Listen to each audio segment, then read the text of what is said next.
Chronicles chapter 6 verse 18. Ní òtítọ́ ni Ọlọ́run yóò ha máa bá ènìyàn gbé ní ayé. Kíyèsí, ọ̀run àti ọ̀run àwọn ọ̀run kò lè gbà ọ́. À ń bọ̀ sí ilé yìí tí èmi kọ́. According to 2 Chronicles chapter 6 verse 18, it tells us that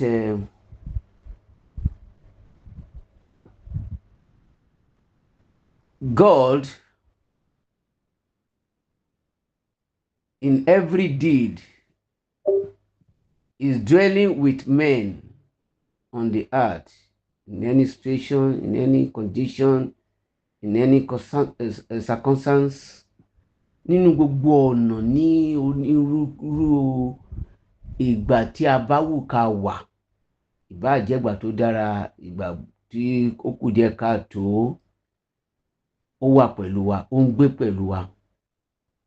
Ìyẹn ni pé tẹ́ bá wo ìbí Jésù Kristi, kí kò wá gẹ́gẹ́ bí ọlọ́rọ̀, torí tó wáyé pé Jésù wá ní lóòótọ́ ni a kọ́ wípé Jésù máa jẹ́ ọmọọba. Story yẹn mi ní lè ṣàlàyé fún wa, it's a long story, ó gba àkókò púpọ̀. Ṣùgbọ́n ọmọọba tán ti gbàgbé ní ibi tí Jésù ti wá. He come from long distance kingship family that nobody remember again. So, but he's from the king of David's heritage or family. Ìdílé David ló ti wá, ṣùgbọ́n bí wọ́n ṣe rántí ẹ̀ yẹ, ó jẹ́ kí ìlérí ẹ̀ lè ṣẹ. Torí àwọn ọlọ́rọ̀ ohun tó nǹkan kan, àwọn olówó tó nǹkan kan. The rich people are few in numbers. They are a set of the people controlling the world, and they are not ordinary people like that. There are some that they are good, there are some that they are children of God, and there are some that they are not from human being. Their resources is not from human being. I will not go to that. So, as we are saying, it's not from the elite, from the people of the universe that they are controlling the city, the town, the country, the nation. They are not from, Jesus not from that place. It's not from the ruler who is ruling, but it's from the family of the kings, the King David descendant. That's David Lotiwa. Why God do that? Kí ló dé tí Jésù ń ṣe bẹ́ẹ̀? Kí ló dé tí Ọlọ́run gba Jésù kan bí sí ibi tí wọ́n jẹ́ aláìní? Ta ló lè dá lóhùn? Who knows why Jesus come from the descendant that is not rich, great, well known? Why? Kí ló dé? Okay, if they cannot answer, let me continue. We see Jesus Christ come from the poor family. To the essence, the poor even show when he's in Jerusalem, where he want to do the census. Níbi tí wọ́n ti fẹ́ ṣe kan ka àwọn agbolé oníkálukú, torí pé Augustus ní pé kán wá ka gbogbo oníkálukú lágbolé ẹ̀ kán lè mọ̀ iye nọ́mbà wọn. So according to the way that they used to do the census of Israelites, wọ́n ṣe máa ń kà wọ́n nìyẹn, Ọlọ́run ní kán lọ kà wọ́n. Tẹ́ bá rántí ìgbà tí David lọ kà wọ́n, tí Ọlọ́run ní kán gbọ́dọ̀ kà wọ́n, ó ní kán lọ kà wọ́n. Ó tiẹ̀ tún dé stage kan kò gbọ́dọ̀ kà wọ́n tribe kan, bọ́n ti lè jẹ́ pò fúnra ẹ̀ mọ̀. Even though Joab ń sọ fún pé ẹ̀gbọ́n ọba kádípẹ́ lórí o, nǹkan tó fẹ́ ṣe yìí kò ní ìtumọ̀ náà, ṣe bẹ́ẹ̀ lẹ́ni gbogbo wọn, kí lẹ fẹ́ kà wọ́n fún? Kò gbọ́ràn nítorí pé ó ti rí i pé jagunjagun lòun, kì í ṣe àwọn àlùfáà ló lè bá sọ̀rọ̀, tó lè fún nímọ̀ràn, tó ó ní àwọn tí ó lè fún nímọ̀ràn bíi àwọn Ahithophel àwọn tó lè fún nímọ̀ràn nìyẹn. tó ń bá sọ̀rọ̀ báyìí á dàbí ẹni pé ọlọ́run sọ̀kalẹ̀ látọ̀run wá ni. ìwọ tó yẹ pé ìgbà tó bá fúnyàn nímọ̀ràn gangan wàhálà ìmọ̀ràn ló máa fúnyàn ní ìfẹ́ jọ lọ́ọ̀ká wọn fún mi jọ ó jẹgba ẹ̀ ara ìyá yẹ ó wà títí di òní lónìí. ok kí ni ó wá ṣẹlẹ̀ sí Jésù àbísíbù jẹran ọ̀hún rí ibi tí ẹ pé ọ̀hún rí hospital kankan no hospital no place in the town for Mary to deliver Jesus Christ so that the Bible will complete according to the book of Isaiah. nínú ibi tí ibùjẹran tó ẹ pé ó kún fún àwọn àìsàn àwọn ibi tí ẹranko ń sùn sí náà bí Jésù sí àǹtí kọ́mọ yóò dẹ̀ kú o ó ṣeé ṣe kó jẹ́ gẹ́gẹ́ bí Àìsáyà ṣe sọ ìrísí Jésù bóyá bẹ̀ ló ti rí ṣàmùṣàmù lójú kì í ṣe ojú Jésù là ń rí àwọn àwòrán Jésù tó yẹ pé ó beautiful tá à ń rí wọ̀nyẹn ẹ lọ ka Àìsáyà sọ fún yín kò rí bẹ́ẹ̀ o ó tẹ̀sọ́ torí ẹ̀ gangan nífẹ̀ẹ́ láti gbẹ́jọ́ èrò àrí pé títí bí wọ́n fi ṣe ẹjọ́ Jésù kò sí alágbàwí kankan fún even though nígbà tí ọ̀gbẹ́ni yẹn tún fẹ́ tó yẹ kó tún jẹ́ aláàánú fún ó ní ó fọwọ́ òun yọwọ́ òun yọ ẹsẹ̀ òun ó fọwọ́ òun ọwọ́ òun sínú ẹ̀ o torí ìyá nǹkan tí ìyàwó ẹ̀ sọ so kò rí aláàánú fún ọlọ́run gan díjú ẹ̀ kò wó torí èmi àti yín ká lè di ọmọlẹ́yìn Jésù Kristi ká lè dẹ̀jọ́ ọmọ ọlọ́run láìsí Jésù ta ni àwa láyé ta ni Gentiles ta ni Africa ta ni Europe ta ni Asia. It's only Israel alone it will be, and that work will come to pass through Brother Paul. So ó fa kí ọlọ́run jẹ́ kí Jésù wá. So adẹ́tẹ̀ afọ́jú aláìsàn á ní àǹfààní láti wá sí inú ayọ̀ ọlọ́run. ìyẹn ni pé kí ni ìṣòro tó ní láyé kí ni wàhálà rẹ kí ni ìpọ́njú tó lè ní ọlọ́run wà pẹ̀lú rẹ nǹkan tí ẹsẹ̀ ń sọnù God in very deed dwelling with men. ó ṣẹlẹ̀ náà nígbà tó ń lọ sí ilẹ̀ lérí for 40 years and 40 years ló fi wà pẹ̀lú wọn tó yẹ pé Jésù tí a mọ̀ tí Mósè ò tiẹ̀ mọ̀ ń gbà yẹ tí kò sẹ́ni tó mọ̀ ó wà láàrin wọn tó bá wọn rìn ọjọ́ tán kúrò tí Fáráò fẹ́ gbógun tì wọ́n tó yẹ pé bó ṣe fún ní kán máa lọ báyìí ẹ̀mí burúkú nú ayé ẹ̀ kò filẹ̀ ló tún fárígá àwọn ẹrú ayé ti lọ náà ó yá ẹ dìde a máa pa wọn ni pípa máa pa ogun wọn pátápátá àwọn ká kó wọn padà wá sí báyìí dábàá tẹ̀ kó wọn wá gbọ́dọ̀ pa wọn sọnù ni ó yá gbé kára kó àwọn ọmọ ogun ya tẹ̀síwájú. Jésù sì wà lágbèdè méjì wọn ẹ̀yin tí ẹ bá ti ń ka Bible tẹ́ ń ka Old Testament báyìí sọ ma New Testament now àṣírí yẹn ò sí ní Old Testament nobody knows all these stories unless you go to New Testament gbogbo all the book of Moses nothing you cannot know until Paul explained all these things. òun ni ẹni tí wọ́n kàn rí ìkúùkù adé wá the darkness thick darkness tó yẹ pé o ò lè move kò tàn náà iná ẹ̀ ò ní rí náà kò any halogene lamp tó bá wù kò ní it will never work you cannot see. àwọn spiritual darkness physical darkness ó dàbò wọn they are in one place ojú kan náà wà títí tí àwọn Israẹli fi kí ni àwọn èèyàn dẹ̀ ń pariwo torí pọ́n lè rí wọn pọ́n ń bọ̀ àwọn náà mọ̀ pọ́n ń lọ lọ́ọ̀kan ó ń wò wọ́n lọ́ọ̀kan ṣùgbọ́n agbede méjì yẹn Jésù wà ń bẹ̀ gẹ́gẹ́ bí òkùnkùn Ọlọ́run jẹ́ kí òkùnkùn wà nínú wájú ayé ẹ ọ̀pọ̀lọpọ̀ kìrìsìtẹ́nì ogun tá à ń jà lọ́wọ́ tí bàbá àgbọ̀wọ́ ń jà lọ́wọ́ fún wa ojú àwọn kìrìsìtẹ́nì fọ́ gidi gan gbogbo ayé lójú wọn fọ́ o à ń sọ̀rọ̀ ó sì kò sẹ́ni tó gbọ́ ẹ̀yin ẹ jẹ́ káwọn èèyàn play àwọn fídíò tí à ń send sí wọn wọn fẹ́ gbọ́n wọn fẹ́ rí àwọn èèyàn dẹ̀ ń ṣiṣẹ́ lórí ẹ̀ gidi gan they are working hard on it day and night so that it can reach people. They don't want to see it. They don't want to open it. Even though some of us that used to spread it, do you know what they do to their website? they take it off, remove it. You are giving us a headache. Why are you posting this thing to us? Why are you sending it to us? You will never see them liking it or subscribe. No way. I said, you know what God said to me this moment? He said, they cannot, because it's what we judge them. Nǹkan tó máa ṣe dájọ́ wọn ni. Kò sẹ́ni tó nífẹ̀ẹ́ Jésù.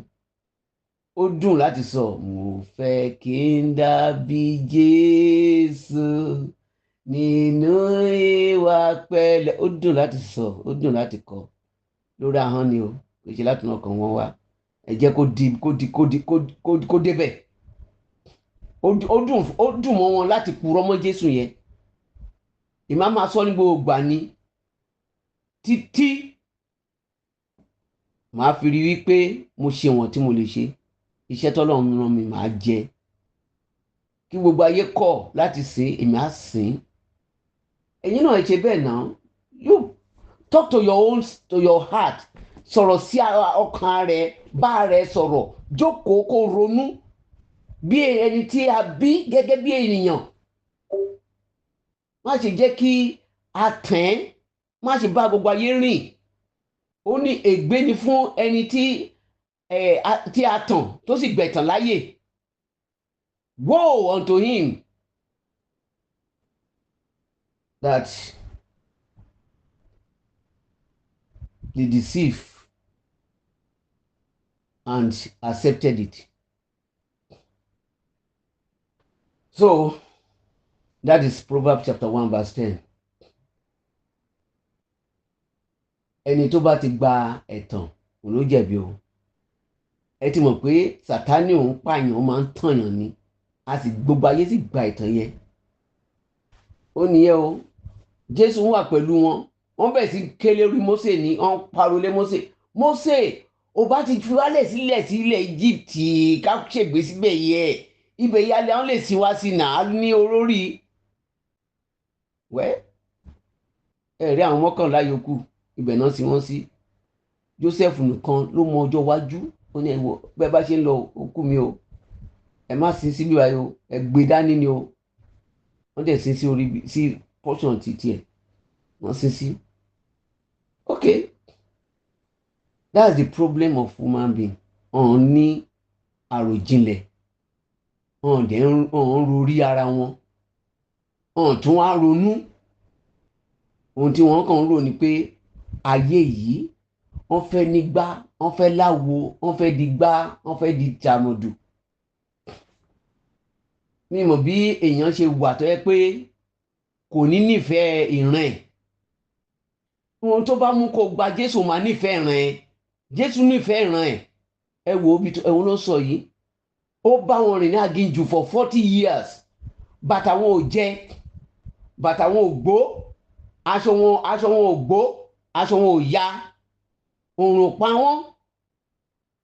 Tí òòrùn bá ń ràn bí iná, àwọn yòókù ni o, kì í ṣe àwọn ọmọ Ísírẹ́lì o. Ó sì jùbò wọn pẹ̀lú ìkúùkù ló máa wà tó yẹ pé kò disturb wọn. Tó bá tún dalẹ̀ á tún tanná fún wọn. A máa fòrùn rína. Nígbà tí mo dé Turkey ní Istanbul, mo rí pé òkùnkùn kò mi ìrókùnkùn. Ìgbà olóru àwọn pípù wọ̀nyí. Orúlù wo leléyìí? Well, that is my surprise. In the night there is light.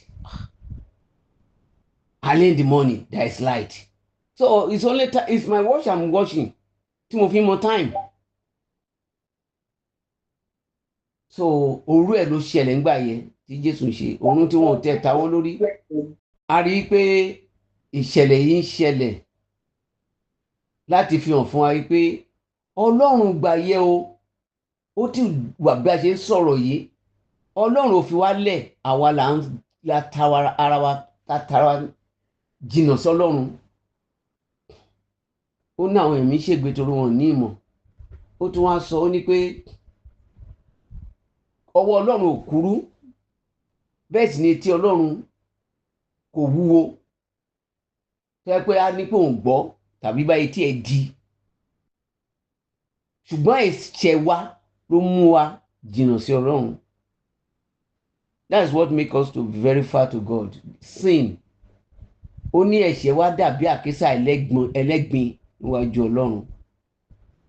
Ọlọ́run á fọ̀ wá mọ́, a ní a gba Jésù gbọ́, ó wá di wípé àtẹ̀wá dàbẹ̀ ni pé àwa nú ayé.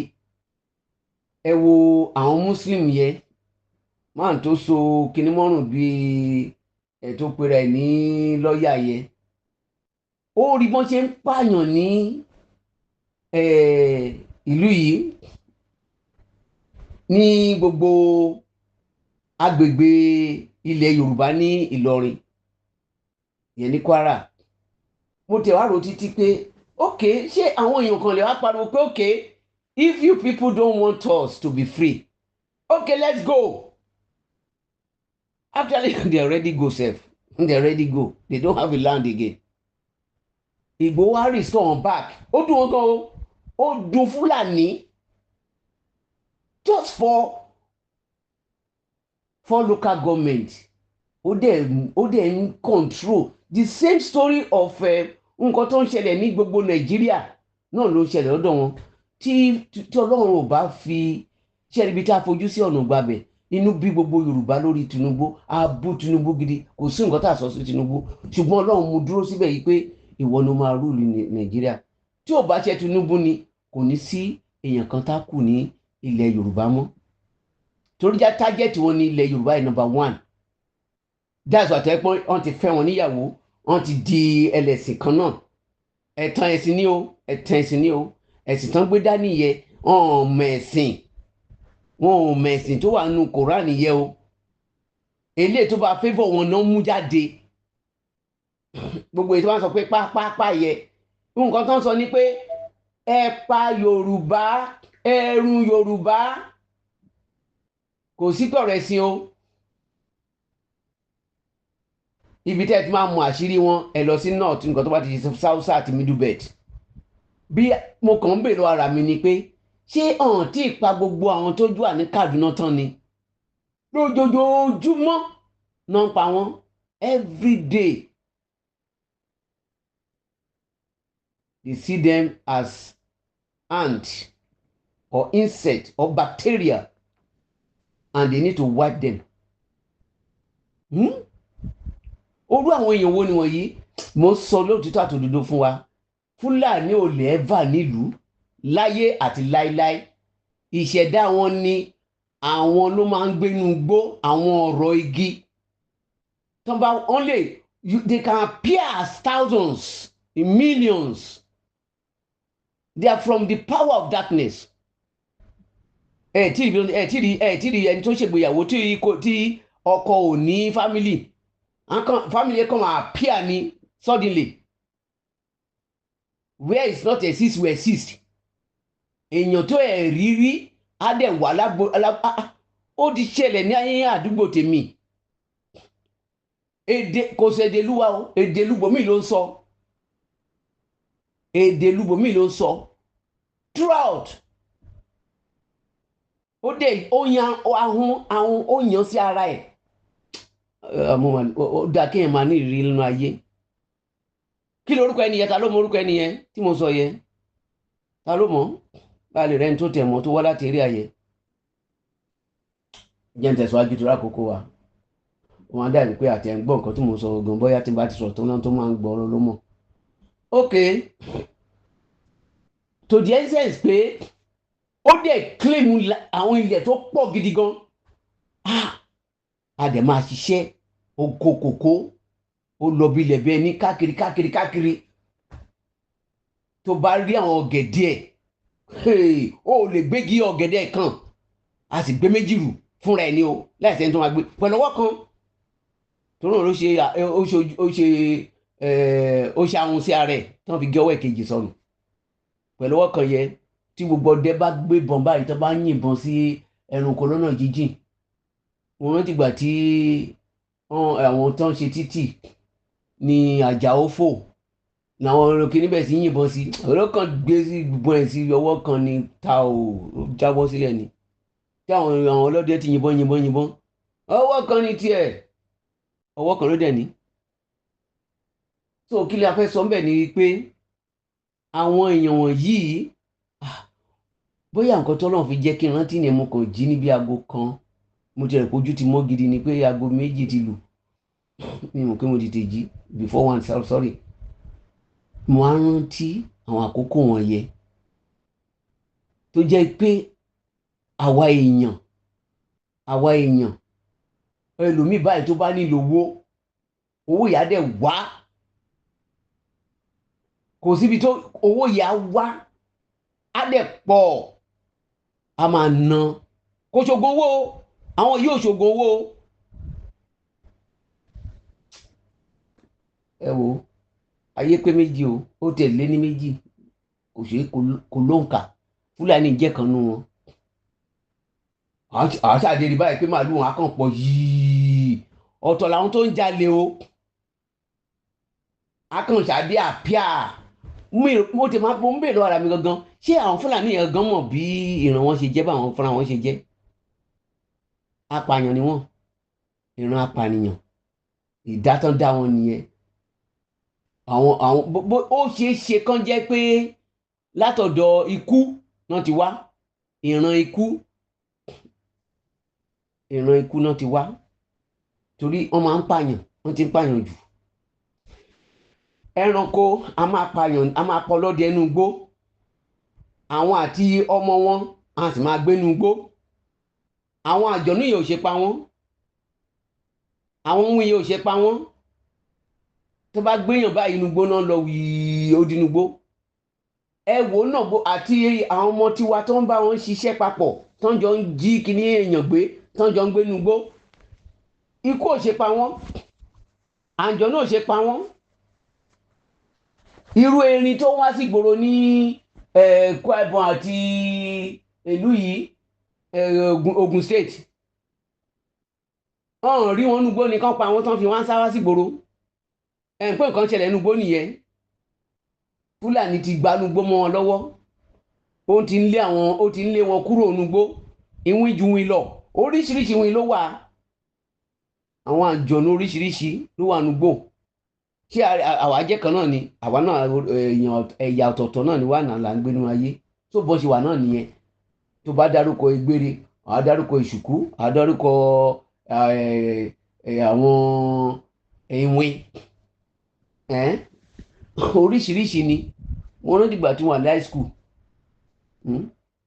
tí àwọn ìwìn yẹn tó bá ń lùlù báyìí àwọn tó wà tájọ wà nínú boys hostel àwọn máa jó fún ni àwọn náà gá tó máa lùlù fún wọn fún àwọn ìwìn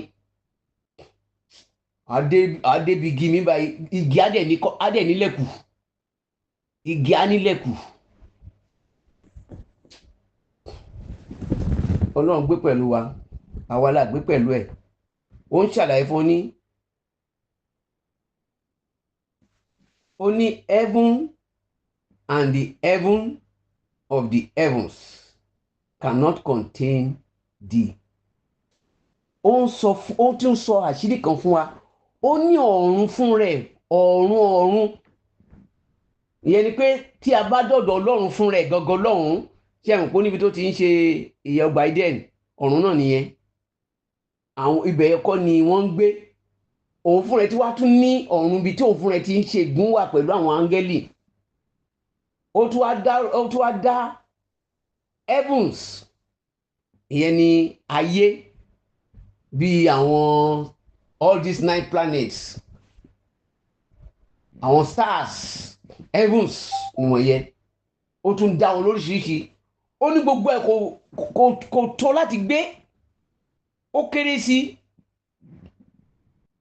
ká tó wá máa sọ nípa ayé tá a wà yìí ṣé ibi ẹ̀dá máa gbé ẹ̀gbà náà ni wọ́n ní ṣọ́ọ̀ṣì ṣe ẹ̀rí báyìí pé kìrìsìtẹ́nì ló ń bá sọ̀rọ̀ wọ́n ní ṣọ́ọ̀ṣì ṣé ṣọ́ọ̀ṣì yẹn ni kìíní it's my church this is my church this is my group your group as if you are God wọ́n pa Yorùbá ń sìn àwọn bàbá àwọn yẹn ti gbé gbogbo wọn sílẹ̀ ọmọ wọn ò tẹ̀ jogún ẹ̀ mọ́ èyí mo ti tèmi títí wá tí mo gbé jù tí mo gbé sọnù torí mi mo mọ̀ wípé àwọn èèyàn wa kankan máa gbé ẹsẹ̀kẹsẹ̀ làbúrò ẹ ti wá béèrè fún mo dúpẹ́ Ọlọ́run pé mo gbóhùn Ọlọ́run tí ẹ pé gbóhùn Ọlọ́run ni òun lẹ̀ bá tẹ̀ jogún ẹ ìgbà tí àwọn ẹ̀gbọ́n mi bá ń béèrè lọ́wọ́ mi pé ogún bàbá ń kọ́ o àwọn agbára bàbá ń kọ́ o màá ní alágbájá ti gbé o ẹni tó pa ti gbé o gbogbo wọn mọ̀ pé òun ló dẹ̀ pa gbogbo àmì ní time láti máa sọ àṣírí wọn yẹn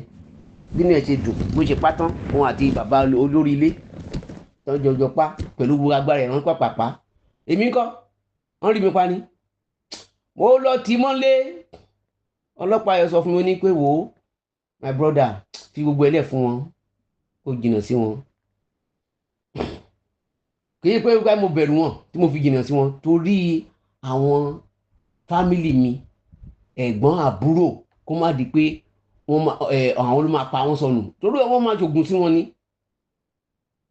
wọ́n ló jẹ́ kí fi wọ́n lẹ̀ kí nǹkan kúrò ń bẹ̀ fún wọn kí fi lẹ̀ fún wọn àwọn bàbá ṣé àwa la nílẹ̀ ni ilẹ̀ tí ó pé tó bá jogún ẹ̀ tó bá yá gbogbo yẹn á tún kú ẹ lọ sínú àwọn forest yẹn tẹ́ bá dé àwọn reserve ẹ ń rí oríṣiríṣi oúnjẹ nígbà tí mo rí kókò bọ̀kà ní ọ̀gẹ̀dẹ̀ bọ̀kà ní màá bẹ̀ lọ ara mi pé ta ló gbẹ àwọn nǹkan wọ̀nyí àwọn gbogbo breadfruit àwọn jálókè gbogbo ẹ̀ kò sí èso tí àìwá tẹ̀ nírí nínú forest ta ló ìbéèrè ni bọ́ndẹ̀ ṣe wà nùgbò yẹn òun so sí òun fúnra ẹ̀ ń wù jáde sí ni Ọlọ́run ó tún pèsè sínú gbó fúnra ẹ̀ ó gbẹ́ sínú gbó fún wọn ẹ̀yẹn lọ gbẹ́ nǹkan sínú oko á kú sọnù tẹ́ bá ti rokulẹ̀ sí àwọn ilé ẹ̀kọ́ sẹ́ńtọ́ rọlẹ̀ sí wọn o ibi tí ẹ̀ka ti bẹ̀rẹ̀ Ọlọ́run nìyẹn ìyẹn ni pé Ọlọ́run gbé pẹ̀lú wa ó tún pèsè fún wa pé ìtẹ́ bá wà nínú aginjù o àwọn ẹranko inú igbó náà lè jẹun o ọ̀bọ á jẹun o tẹ́ bá gbẹ́ àgbàdo tí ọ̀bọ bá débẹ̀ ó máa rún sọnù tí ẹlẹ́dẹ̀ igbó bá débẹ̀ yẹ sí trùkú tó bá débẹ̀ ó máa ṣe kí ni á jẹ́ lájẹrun ni ṣùgbọ́n èyí tó wà nígbó yẹ wọn ò ní fọwọ́ kàn kò sẹ́ni tó di sọ́pọ̀ Ọlọ́run ló ń kọ̀ǹtró wọn àfilẹ̀ tó bá yẹ pé táwọn àǹjọ̀nú àwọn ìwọ̀n ìwọ̀nyẹ tí wọ́n pé wọ́n ń kọ̀ǹtró àwọn ẹranko wọ̀nyẹ tí wọ́n pa àwọn olórí ẹranko wọn á dẹ̀ ní kó yá ibẹ̀ ni kẹ́tì lọ máa destroy ibẹ̀ yẹ àwọn ẹni Fúlàní tí Fúlàní bá kó sínú oko yín ó máa destroy ẹ lè rí àgbẹ̀ yín sí tó wà lóko tó yẹ pé ó fowó ṣiṣẹ́ ní oko tó fi katakata ṣiṣẹ́ mọ́ nílẹ̀ Yorùbá ibẹ̀ náà ti bẹ̀rẹ̀ náà àwọn Fúlàní ò jẹ́ sọ̀rọ̀ wípé kí ló dé ṣùgbọ́n àwọn ló ń gbowó nígbà tí Mr. Bọ́rọ̀dé nígbà tí wọ́n tán pa bó ṣe ṣoore fún wọn tó kò tẹ́ wọn lọ́rùn tí pàpàpá wọ́n ti ní kí wọ́n fowó gbọ́ òkú ẹ̀ ṣebí nǹkan tó gbé gbòó síta nìyẹn ẹlẹ́ẹ̀kejì náà ńkọ́ ṣebí nǹkan tó ti ṣe ẹlẹ́ẹ̀kejì nìyẹn ṣẹ́rí bí Ọlọ́run ṣe ń ṣe ìyanu nígbà tí eléyìí tó pe rẹ̀ ní olórí Ọ̀yọ́ tó ń gapá bí ẹni pé òun ni Ọlọ́run tó dá àwọn Ọ̀yọ́ àti ilẹ̀ Yorùbá tó ní kò sáyè tí Ìgbòho bẹ̀rẹ̀ sí ń kọ lẹ́tà tó ń bẹ̀bẹ̀ jọ̀ọ́ jẹ́ kí n lọ tún àwọn ọmọ ìsílẹ̀ jọ̀ọ́ Ìgbòho tún ń lọ wọ́n tún kóra wọn jọ àwọn ẹlẹ́mìí èṣù ti jókòó sí àwọn ẹlẹ́mìí Sátánì wọ́n ti jókòó tí ó ti yìnbọn sí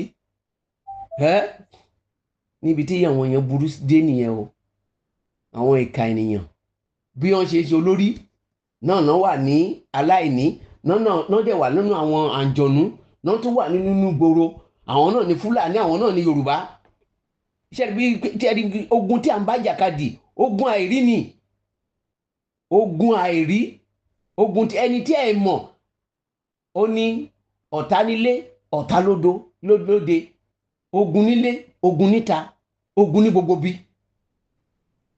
ẹ̀ẹ́dẹ̀ á mọ̀ pé ó yẹ kẹ́ súnmọ́ Ọlọ́run àwọn èèyàn mélòó ló lágbára bí ti Ìgbòho ó yẹ kí iye wá sí kéèkì ó máa ń sọ ní gbogbo gbà kò sígbà tí ẹ máa rí ó máa sọ̀rọ̀ Ọlọ́run ni ìyẹn Ìgbòho ṣùgbọ́n ẹ jẹ́ kí àwọn yòókù ẹ àwọn fàdé olóró ni wọ́n yẹ àwọn fàdé olóró ẹ lè rí kankan tó gbogbo wọn ò lè dìde kán wá gbèjà Yorùbá tó bá ti wá rí àjàjàrí èèyàn orúgbó tán rí ẹ gbogbo ọdún bí wọn ni àwọn èèyàn ń jowó ẹ gidi gan ǹbá dàbí Ìgbòho yìí ṣá èmi nìbá gba àpò yìí ṣá àwọn oníṣẹ̀ṣe ni wọ́n yẹ o àwọn oníṣẹ̀ṣe ni wọ́n yẹ o wọ́n ń jowó ẹ̀ bọ́n ṣe wà yẹ Ìgbòho mọ̀ wọ́n ṣe rẹ̀ pé kò mọ̀ ni ó dá àwọn babaláwo nígbà tó ń wá sínú ilé ẹ̀ tí wọ́n jẹ́ mẹ́ta tó ń pọ̀fọ̀ nígbà tó ń wá pa àwọn èèyàn sí ilé ẹ̀ tó wá pa Àdògán àti Àfà ṣe rẹ̀ pé Ìgbòho mọ̀ wọ́n ni ó mọ̀ wọ́n ǹjẹ́ gbọ́ lẹ́nu ẹ̀rí kó sọ̀rọ̀ pé alágbájá ni tàmàdù ni kò ní ìdí gbogbo yẹ ẹ wò ilé tó yìnbọn sí lẹ́tẹ̀yìn tí àwọn ọlọ́pàá fẹ́ pa sọnù tó ní ẹmú ẹ̀fílẹ̀ tí mọ mẹ̀mẹ̀ a ṣe bẹ̀rẹ̀ ni àmọ́ ẹyẹ bòlápò Ọlọ́run ni ẹni tọ́lọ́run ò pa ẹnìkan ò lè pa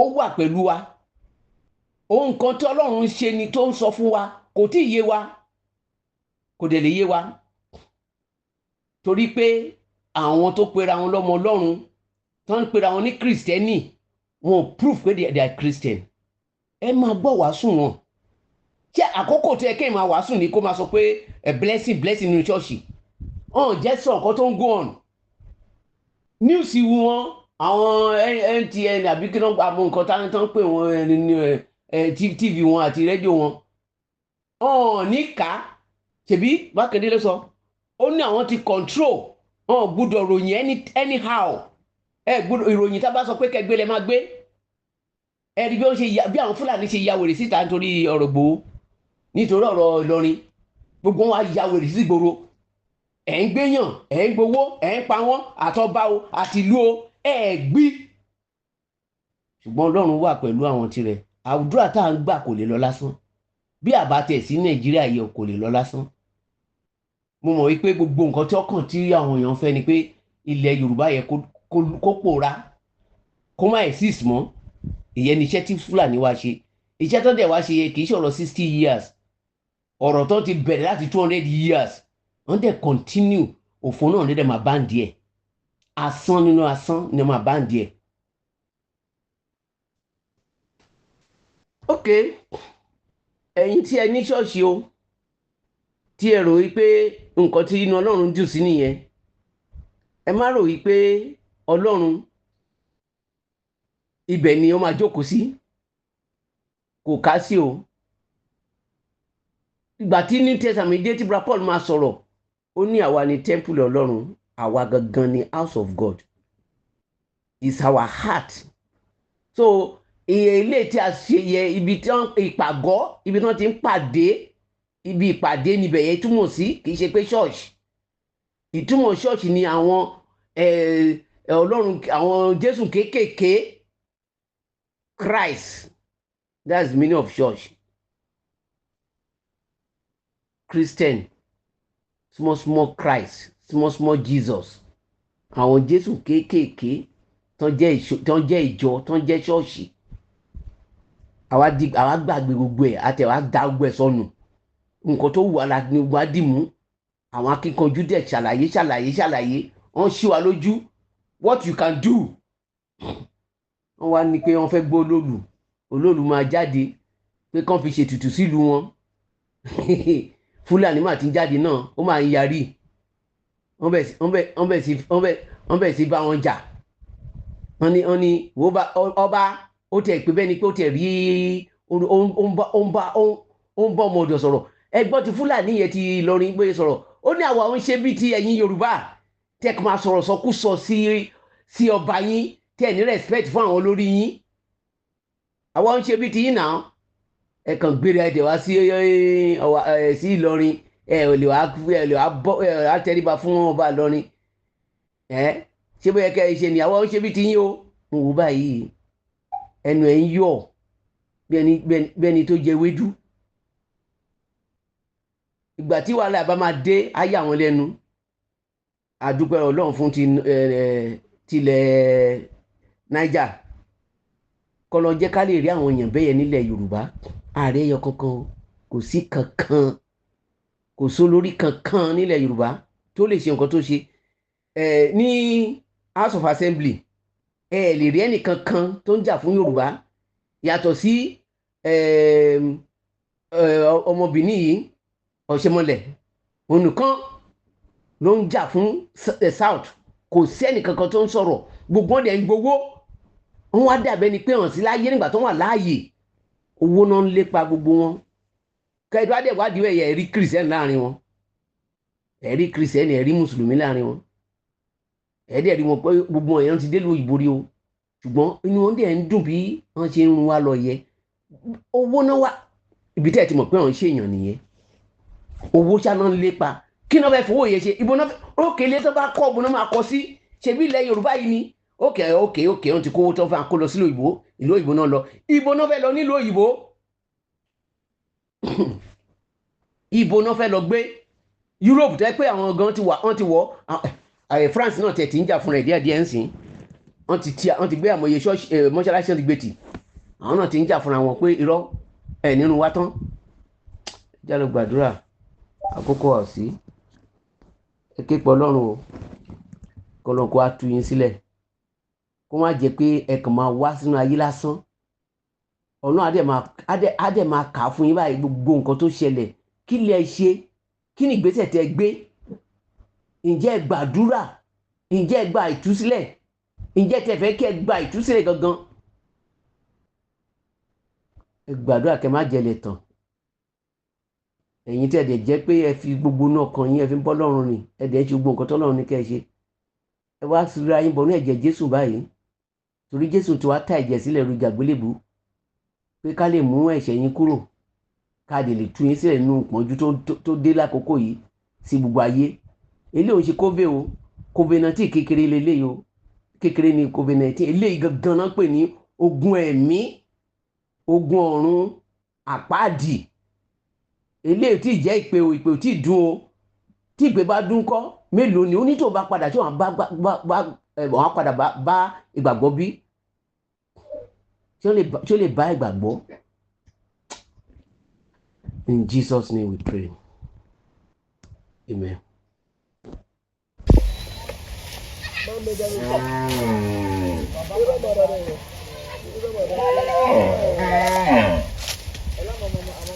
All right, Megba Abu Aigala Bankpa. Now, this video is amemesami security Ankpa, especially the local VGN, the hunters, who may be aware of new Fulani Magoda by everyone. For the past 30 to 30 minutes, onga mokuno onga malale de aguma eju eseyi eto so ugbo ka ma relocate ko de the reason why na see video may be aware so that we Fulani kira again there must be a reason na do ma ko janpa ami repercussion ngun because gele ami security me try meneke find out ugbo ka mi Fulani ku ugbo ku ma lo so nke go ma poku no ma la ma gwa le ba so ogbe malale ayo de sogegede anpa papade o lawyer malale de ona ugbo lawyer de mo malale de so it's like manala dudu onu amado abase lale dudu baba na dudu ya sinu abi na you be the senior baba ko na you be baba ko ba to na gba ke se ni ina baba na baba ko ko baba mo na ju okay to ngene ka ko bo malo mole ina jaka je mo je hey where na dey go where na dey go Enugu malo the night so many Enugu malo ene ma tuma ma ka de so Enugu malo but tale mi security a eti me ki se ni lolo le ma malo tenugu nu ma nugu ya npa en ko aka me de period press the camera Ìrẹ̀kùn tí Sunday Igboho fẹ́ gbé wá kí la lè sọ lórí rẹ̀ àkọ́kọ́ ní pé mi ò lágbára láti gbẹnusọ fún Ìlọrin bàbá ọba Ìlọrin àbáwọn tí wọ́n bá yàn àwọn ni wọ́n ní agbára nation ti ti wa tó ṣe pé àṣà àti àládà Ìlọrin náà là á fẹ́ máa protect lọ́dọ̀ títí wa àwa náà faramọ́ a sì padà gbé jáde láìpẹ́ pé faramọ́ and then yes sir okay ojú wo lẹ fi wò àti pé kí ló dé tẹ̀ fi faramọ́ good ojú tí àwa fi wò àkọ́kọ́ ni wípé ẹni tó dá ìwé ọkùn lẹ̀ ẹni tí gbogbo ayé mọ̀ pé divisionist ni ẹni tí tó sà ń sọ̀rọ̀ nípa bí ó sì kọ́ Nàìjíríà òun ló ń champion Yorùbá nation gbogbo ayé ti mọ̀ yẹn it's no more a secret pé Sunday Igboho òun ló ń champion Yorùbá nation so bóòlù àwọn onírú àwa ti fẹ́ trust rẹ̀ and Yorùbá nation gbà yẹn gbogbo àwọn activities wọn wọ́n ní pé wọ́n láwọn ń bọ̀ wá ìjákì lọ́rin àwọn kògùn bọ̀ wá àwọn fẹ́ wá yọba lọ́rin so ń pa wá lẹ́rìn so nígbàgbọ́ ní confidence nínú the so called Ìgbẹ̀kùn àti ẹni tó dálẹ̀ so that is our position as members of Ìlọrin Heritage Preservation Foundation. Mo gẹ́gẹ́ mo sọ lẹ́ẹ̀kan a sọ̀rọ̀ fún Ìlọrin à ń sọ̀rọ̀ fún foundation àti títí wa táwa ń sojú pé position títí wa o a sì padà gbé jáde a sì ṣègbésẹ̀ tó bá yẹ ká sí Ìgbẹ̀kùn àtẹnitọ́ dálẹ̀ àfẹ́ wọn nílọrin àfẹ́ wọn Kwara.